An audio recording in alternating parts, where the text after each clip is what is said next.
let's talk about ports.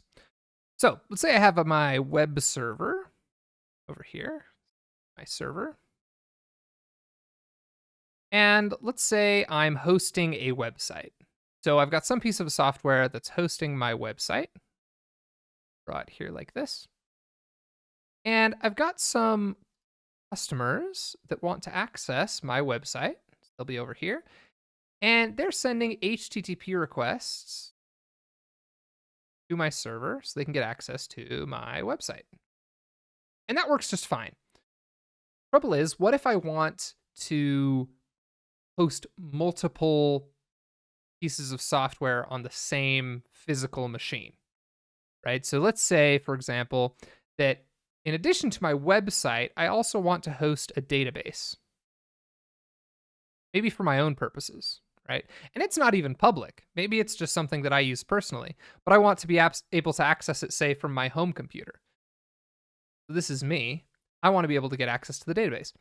The trouble is, now how can my machine, my computer, know when a request comes in to my IP address, right, to my computer, whether the incoming request should be handled by my web server or by my database? That's where ports come in. Okay, so ports are virtual little hubs managed by the operating system that allow us to segment incoming requests and incoming data streams. So now, if I have one host for my database, one port for my database, and one port for my web server, then I can direct all my web traffic at that port for my web server. Let's just say that's port 80.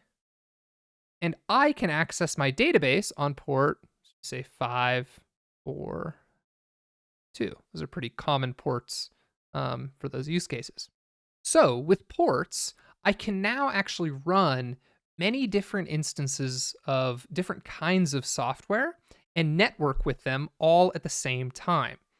When I'm developing on my own machine, maybe I'm building a few different websites, I can actually run all of those websites connected to different ports at the same time. You can't bind two pieces of software to the same port, again, for the reason we talked about at the beginning, right? The operating system wouldn't know which piece of software should handle which incoming network request. But we can run many pieces of software all bound to different ports.